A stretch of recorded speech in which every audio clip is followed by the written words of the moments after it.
Fight Time Network. On to the main Fight. card. UFC Fight Night in the Apex. First main UFC card of the year. Leading off is, oh, God bless. We'll just go with Soriano, 10-4 versus Euros Medic, 10-2. Ooh, what a matchup to start out the main card, my friend. Both around Uh, 30, 32 years old. Soriano shorter than Medic by a few inches, but has a 1.5 inch reach advantage. yeah. I think that uppercut heard around the world last time for all the hardcores that were watching of Tim Means. Tim Means is bulldozing through everybody, and then he runs into Uros Medic. Just the fact that he could do that to a guy like Tim Means, the minute I see his name on this card, it's all Uros Medic. He'll probably find if that guy can knock out Tim Means, Yeah. Soriano, I don't think stands a chance. What do you just got to win over Baeza, right? That is a good point. And that is Miguel, correct? Miguel Baeza. Yeah. Where am I at here? I am lost, dude. Oh, I remember. Oh, Soriano, dog. Yeah. But for him to get His decision. outworked by Stolfus, and now you're Kopilov. I remember running that into a Kopilov guy like fight. Uris Medic, I think Medic's gonna put him out, man. I don't even. Kopilov, though, yeah, I could see that though. Kopilov is really is on fire. I can't blame him for losing to Kopilov, but Stulfus, and then you run into Uros Medic, who's just putting away guys like Tim Means. I think Soriano's got to. If you could find a way to get through 3 rounds and not get hit, you've won. Yep. I'll agree with you here. I'll take Medic with you. That's for sure. But you're probably going to get hit with an uppercut round 1 and Yep. tail to tape you. Oh, that's going to be a really good one, though. That's what I'm excited for this week. It's Moving on always to this these. one, a little different here. Christian Rodriguez, 11-2, coming against Austin Boshi. He's coming in off the Contender Series, correct? If I'm not wrong. Yeah. Austin Bashi. I actually watched his Contender Series Yeah, I remember fight, him. and it was quite impressive. There's a lot of hype coming in off of this kid. And he's got 4 finishes, 4 submissions, 1 knockout. And ultimately, the under 2.5 is plus 190 on this. That's absolutely nuts because the likelihood and probability of Bashi finishing this is very high up there. Rodriguez has been known to derail these contenders and these guys coming off of the Contender Series as well as these big hype trains. Like, I mean, he beat Raul Rosas Jr., if I'm not wrong there, totally derailed his. He's been known to do it, drag them out to a decision. However, I think Bashi's just on a different level. He's the one rising up, and ultimately, I think Bashi's going to finish this. I remember seeing Boshi's fight out, and I see his face. I was watching that night. Where am I at here? Come on.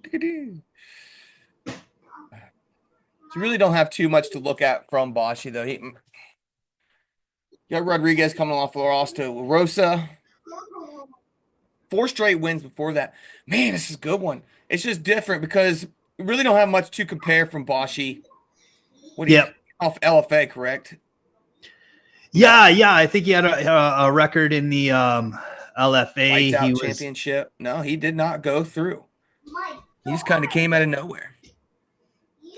Got his shot, took it, captured it, baby. I never even heard of Lights Out Championship. Interesting. Oh, he's fought Askar too. That's something else. He's got to win over that. That's something to say too. All the more argument. That is, yeah, that's huge. I thought you were going to say Askar Askarov. I'm like, that's not the same dude. Oh, that was for who's Askar fighting for now? Lights Out Championship, back at it. Came through LFA, got a win over him. Yeah, it's good stuff right there. Yeah, it was huge hype in the LFA for the longest time. Um, Yeah, Derek Mandel, that's the guy he fought like back in 2018. He was supposed to be the next big thing. I don't know how he never made it up to the UFC there. I guess he ran into a couple of bad losses, but yeah, he's no slouch, especially for Bashi to have a victory over him. I think I think this is going to be a high-paced grappling Very high affair pace. from the start, and I think Rodriguez ultimately makes a mistake, and Bashi's going to be the one to capitalize. I don't think he's as careless as Raul Rosas Jr. or as cocky. I think he's composed, he's controlled, 13-0 competitive athlete, and he's going to take his time in this Saturday night. Moving on to next up, got Chris Curtis versus Roman Kopylov. Ooh, this is a good matchup. Oh, bless me. Shoot. Woo. Curtis coming in as a big underdog here, and we can all really see why. I mean, Roman Kopylov is no slouch. He's been on a kind of a very good run lately, other than losing to Anthony Hernandez in the second round in last year. I just feel like this is a really bad stylistic matchup for Chris Curtis. Chris Curtis needs to be able to get in the pocket, and Kopylov is very good at keeping his kicks and keeping them at distance. What do you think about this one, Lee? Yeah, it depends on which Chris Curtis we're gonna see. I like Kopylov in this matchup. It makes a lot of sense where he's favored.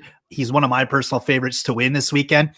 But I do have that thought is like, what if we see the Chris Curtis that beat Joaquin Buckley? What if we see the Chris Curtis that beat Brendan Allen the first time around? Is that guy going to come out? Or are we going to get the Chris Curtis that just, dropped to Kelvin Gastelum? Or just, I mean, it was a split decision to Brendan Allen. So, and I mean, Marc-Andre Barrios, we kind of all seen that coming at the time. I was even sitting there in Scotiabank Arena knowing that my Marc-Andre Barrios, the Canadian guy, was definitely going to drop that to Chris Curtis. However, has age caught up to Chris Curtis? Because there isn't really any signs that point to, he's falling off. I mean, he is 37 years old. He has a couple of losses to syndicated guys. But Roman Kopylov is on the ultimate upswing. He does have that very heavy grappling style. He's got that win over Cesar Almeida, which looked awesome.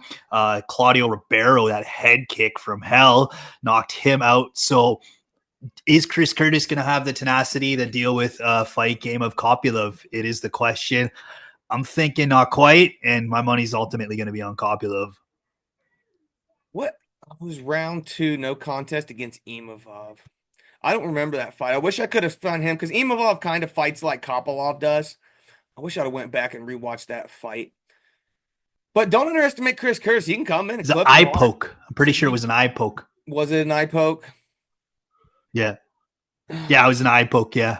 On I understand how it could be minus 270 plus 220 to Curtis because the things you said, his age, he's kind of one trick pony. He's really good at, he kind of reminds you of Sean Strickland, but throws harder in the pocket. yeah. He still doesn't open up. He doesn't really take those huge chances. He pretty much just advances constantly, and Kopolov's going to be able to, I feel like, get out of the way. I can't take a side here. If I was to go, man, I'd probably go under 2.5. Yeah. Yeah, that's very reasonable bet. I feel like Absolutely. that would be my play here. It's plus 165. Yeah, either man could certainly find the finish. Chris Curtis has proved that he can do it. Kopylov certainly can and can ultimately leave there. I mean, you've got two big middleweights that ultimately can knock out or Yeah. find the finish. And depending on where they're at cardio wise in the fight, whoever dies off, it very well could lead to a mistake where we could see that under 2.5 cash in. I agree. 100%. Moving on to Cesar Almeida, 6-1 versus Abdul Razak Alassane, 12-6. I think it's going to be a one-sided affair from Almeida. And heck, what I wish they had, I don't even think they got. Oh, they do under and over 1.5 on this one, y'all. Under 1.5 plus 140. Pretty much they're going to come out first Yeah, down, just bang it. Throwing missiles. These dudes are not known for their I thought takedowns. Almeida. Big ass middleweights. I thought Almeida at the start too.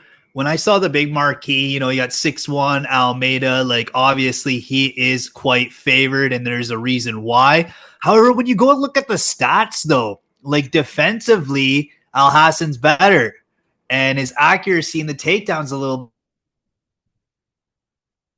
Yeah. bit better as well. So is he going to find a way that he can edge it out?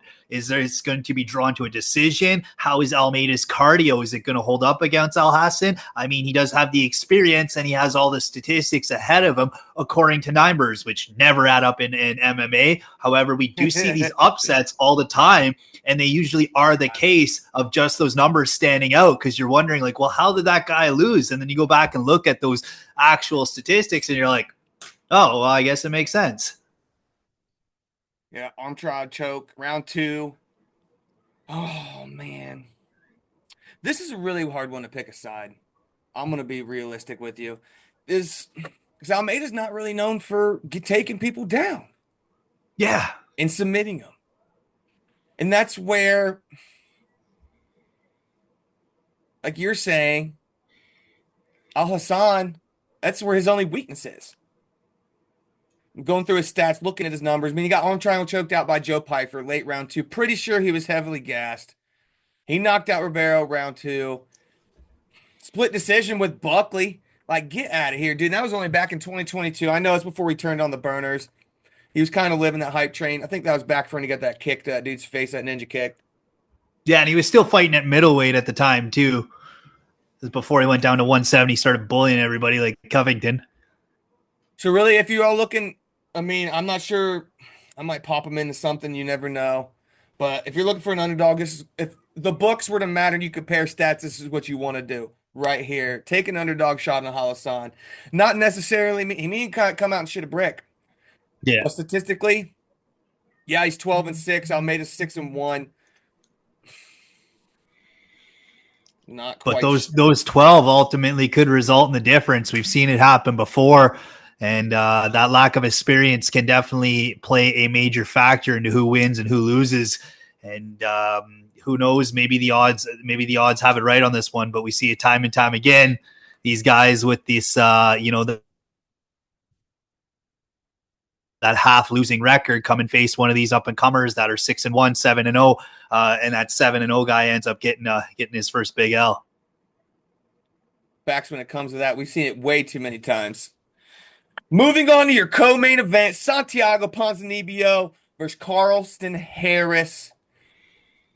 37 years old versus Ponzinibbio 38. This dude's 30-8 in the cage. Harris 19-6. Two veterans going at it. Been around a long time. You think Ponzinibbio is going to be able to keep up with Harris and his footwork here? And he's got a 3-inch reach on him. For me, as an athlete, I like Harris. As a bettor, I like Ponzinibbio. Ultimately, Harris has the heart. He's got the tenacity. He's coming off at 2 major finishes. He's got an anaconda choke over Jeremiah Wells. He has got a couple of other highlights in there as well. He has got the better record, and he is putting it together a lot more consistently than Ponzinibbio is. However, when you break it down to the stats, Ponzinibbio is only slightly behind him in striking accuracy. However, his defense and his takedown game serves a lot better according to his record. And if you watch the scale in terms of the line on Ponzinibbio, it started out as minus 105 for both of them a pick, and it's slowly creeping up to minus 120. It'll probably be minus 130 at close for Ponzinibbio. Yeah, this is just a pick 'em, man. Pretty much. Both these styles clash. There's a bad matchup for both of them, so it could be very one-sided. Yeah. Ooh. Ultimately, I just feel like if Williams fought the same level, Mazem Salikov, Kevin Holland, Brandon Morano, Yeah. Mikel Pereira. Like that, dude. And Jeff Neal. The Jeff Neal's the only one that scares me how he lost a split decision to Jeff Neal. Yeah. That's just a big difference in competition. He went to split decision with Mikel Pereira, my friend. But ultimately, you look at Harris's record. He's got Impa Kasanjay. He's fought Shavkov before. He's beat Wellington Turman, Diego Vieira. He's beat Michelle Piera. Jeremiah Wells, who we got knocked round one by Chaos Williams. That happens to a good few amount of people. Oh Yeah, yeah, I boy. can't knock him for that. He does have Kastanganai, Santos. I'm taking Ponzinibbio here, my friend. And I mean, he went 4 minutes and 10 seconds with Shavkov Rachmanov. Come on, man. Yeah, but he did was that head kick. Yeah. Yeah, I'll give you that. I'm gonna take Ponzinibbio here. Yeah, yeah. Like I said, both ways. I can see Harris winning from the guy that's cornering him and seeing the heart in this guy and what he's going to bring to the cage. But as a bettor, man, my money's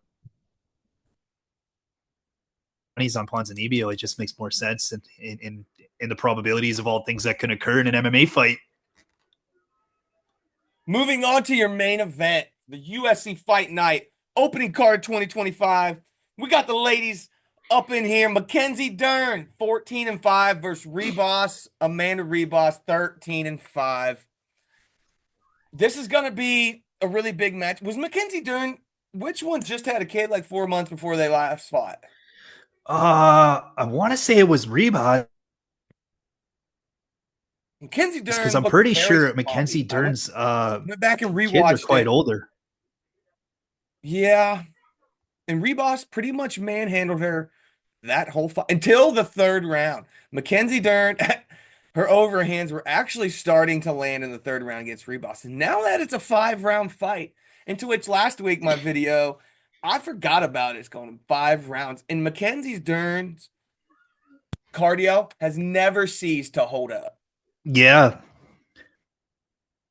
And Ribas was starting to get slow. Not to mention, you got that win that she had over Jean Jindroba that aged very well because Jindroba has been on a absolute tear. She's in the argument for a title shot, Yeah. and Ribas, she beat her on the upswing. So ultimately, the 2-1 does make sense. I mean, she's coming off a loss to Rose, also lost to maybe Macy Barber. I mean, Mackenzie Dern, big and strong, but not a Macy Barber wide back, hold you to get up strong. I think Dern's going to get backed up. She's going to struggle to get it to the ground, and that's where Ribas will ultimately win the fight. She lost over Macy Barber round 2 ground and pound. Mm. Like you said, Mackenzie Dern's she's more jujitsu girl, rolling around. She's not going to sit there, I don't think, bit of ground and pound Amanda Ribas out. Yeah, I mean, is everybody fan favorite Mackenzie Dern? Everybody wants her to win. She's that poster girl. But I'm gonna take a absolutely. I mean, Ribas she again. is coming off a win to Lupina Godinez. That's man. This making a 5 round fight got me very weary on taking a winner because I was so confident in Ribas and was rewatching their fight, but it was a long time ago. Yeah. Mackenzie Well, Dern, that win over Godinez, she looked great. yeah, and everybody was confident in Godinez at the time as well. But ultimately, I can't see Dern how she's going to win this. 3, 4, and 5. Unless Ribas makes a costly mistake that into Was it a one? like unless she's not in shape or she makes a dire mistake, I see this making it her making her fight. It was unanimous decision. I wish I knew if judges gave her that third round or not. Because if they did, it was like a week and a half ago now, 2 weeks ago. If they gave her that third round, I might not like Ribas in 3, 4, and 5. Yeah. And I feel like Dern's gonna have a better game plan than she did the first time. She has a lot of tape. This is gonna be such a close one, man. Mm-hmm, mm-hmm. Screw it. I'm gonna take Dern late submission. I truthfully am, man. Yeah. In 4 or 5, because yep, there you go. There's my decision. I'm gonna stick to that one. I like that one. If I hit that, baby, I wouldn't throw a bet on it. This is my guessing game. This is my prediction. So that's what I'm rolling with, dude. Because the way I Yeah. saw I'm her gonna go put Amanda that one Ribas right by here. decision. Mm. Because ultimately, if she could get out of that submission, Mackenzie Dern, hopefully she's in great cardio shape because Ribas will put it on. Either way, even if you cut off the submission, I really like Dern going in 3, 4, and 5. If she can do a little better at keeping Ribas at bay in 1 and 2, and not be so sloppy, cover some things up, actually hide some things, hide a takedown for God's sake. She was just kind of diving in on their last Yeah. fight. That's what I like. Mackenzie Dern win the late rounds possibly, and maybe even get a late round submission, but we'll see. Ultimately, I could see it definitely happen. Dern will have to take the center. She's going to have to not get backed up by Ribas because the minute Ribas gets you on your back foot, that's where she's going to put in her game. And ultimately, it will be a great competitive matchup. It is going to be one great card after 4 weeks. Everybody's just itching to get back, fighters included. And yeah, I cannot wait to see this one. Hell yeah. Let's wrap this up. There's your whole prelims card, your main card for UFC Fight Night Apex this upcoming Saturday. Get pumped. We're back, baby. Whoa! Fight Time Network.